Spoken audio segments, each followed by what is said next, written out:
Graças a Deus, irmãos. Hoje eu venho, na verdade, meditar sobre um texto, passeando sobre a palavra aqui no livro de Atos. Eu li um texto que é muito conhecido.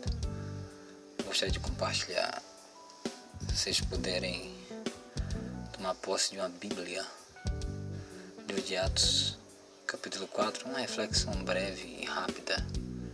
Pelo menos eu vou tentar ser o mais objetivo possível. O texto no livro de Atos, capítulo 4, está escrito sobre o momento ao qual Pedro e João, após ter sido o protagonista da cura daquele que estava à frente da porta chamada Formosa, de Deus dar graça aí para realizar aquele milagre mais posterior àquele fato que acontece no capítulo 3. No capítulo 4 sucederam algumas coisas. Eu gostaria de ler para os irmãos. O texto está escrito exatamente assim no capítulo 4. Vamos ler no verso 8, só para vocês entenderem. Está escrito assim: Então Pedro, cheio do Espírito Santo, lhes disse: Principais do povo e vós, anciãos de Israel. Só até aí, para vocês entenderem o enredo da história.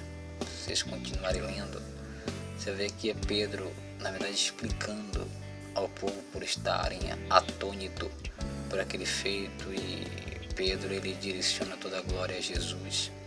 Inclusive faz eles se recordarem que foi o mesmo Jesus que eles tinham crucificado. E ele dá testemunho de Cristo. O texto começa dizendo justamente isso. Então Pedro, cheio do Espírito Santo. Amados, algumas pessoas de forma equivocada não sabem realmente distinguir o que é estar cheio do Espírito Santo. Pelo contexto, vocês vão chegar na mesma conclusão que eu. Não existe outra interpretação para essa passagem bíblica.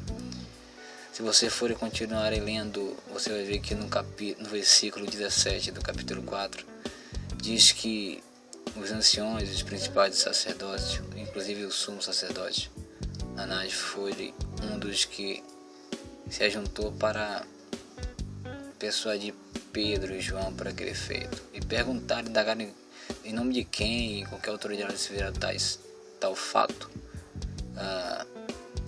E no versículo 17 diz: Mas para que não se divulgue mais entre o povo, ou seja, o que o ocorrido sobre a cura daquele coxo, ameacemo-los para que não falem mais nesse nome a homem algum.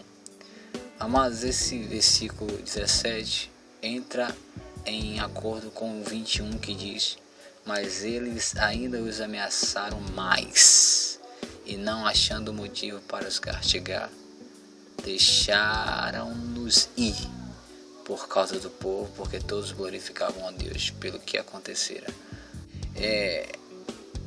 Quando no verso que nós pegamos como partida, verso 8, diz que ele está cheio do Espírito Santo, testemunhando sobre Cristo, e eles são ameaçados a pararem de falar naquele nome, e Pedro, ele toma a resposta e diz que antes importa obedecer a Deus e não a homens. Mas se você está cheio do Espírito Santo, não está relacionado com ações eufóricas do estereótipo, ou rodopiar, ou estar correndo, ou gritar, ou como alguns usam um termo bem pejorativo, bem chulo, quer dizer reteté, e dizem estar cheio do Espírito Santo. Amado, a única explicação, o que está evidente aqui, que aponta que a pessoa está cheia de Espírito Santo, não são esses movimentos estereóticos, e sim a capacidade de ter um posicionamento em atitude, de decidir obedecer a Deus, independente das causas e circunstâncias, ou seja, a retaliação que possam haver a partir dessa atitude, desse posicionamento. Isso é estar cheio do Espírito Santo.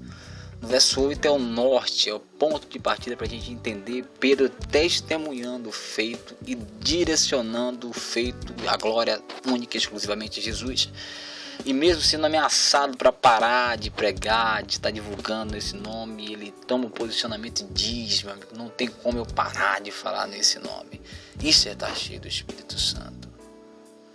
No verso 20 ele explica porque não podemos deixar de falar do que temos visto e ouvido. Amados, eu quero finalizar essa reflexão dizendo que você passe a entender de forma prática o que é estar cheio do Espírito Santo. É a capacidade de obedecer. A decisão, o posicionamento, dizer obedecer independente do que venha a acontecer, as circunstâncias provenientes dessa decisão, não importa, o cheio do Espírito Santo não está se importando nas suas consequências. Você entende o que é ser ameaçado? Eu vou pegar 2 exemplos básicos para vocês entenderem. Eu, como uma criança que é abusada por um infeliz que abusa da sua inocência, sexualmente falando, e ele ameaça para que ela não fale, e ameaça com diversas maneiras, que pode matar a mãe ou até mesmo responsável por ela, enfim, ele ameaça como forma de retaliação para aquela verdade se vir à tona. E a criança muitas vezes passa anos e anos ali sofrendo pela ameaça. Ela esconde aquilo lá, ela não deixa essa verdade vir à tona. Semelhantemente, uma mulher que é espancada por um covarde e é ameaçada, se ela denunciar a polícia, e ela fica anos e anos apanhando, mas não tem coragem de denunciar por cada ameaça. Nesse caso aqui foi o contrário, eles foram ameaçados, amados, e eles continuaram falando, depois ameaçaram mais ainda, diz o verso 21, que mais eles ainda os ameaçaram mais. Ou seja, mas a pessoa cheia do Espírito Santo não está nem aí para as consequências em relação à ameaça ou cumprimento das ameaças. Porque a pessoa, quando é ameaçada, teme que se cumpra o que está sendo exposto ali na ameaça. E a pessoa cheia do Espírito Santo, aqui como foi o caso de Pedro e João, não estava nem preocupado se a ameaça ia se cumprir ou não. Eu preciso testemunhar Jesus. Por quê? Porque eu estou cheio do Espírito Santo. Eu não posso encobrir essa verdade. Mas eu peço que Deus te abençoe. Peço que Deus possa te dar graça e que você saiba compreender o que é de fato estar interligado com Deus, o que é de fato estar cheio do Espírito Santo. Talvez você nunca rodou, nunca falou língua, nunca saiu gritando pela igreja, deu cambalhota e nem esse tal reteté que muitas dizem aí. Mas se você tem dado testemunho de Cristo e não se envergonha disso, não está nem aí para as consequências provenientes dessa sua posicionamento de fé, é porque você de fato está sendo convencido pelo Espírito e andar na verdade. Continue na visão desse posicionamento e que Deus continue te abençoando. Em nome do Pai, do Filho e do Espírito Santo. Pé no chão, mansidão e foco na missão. Graças e paz.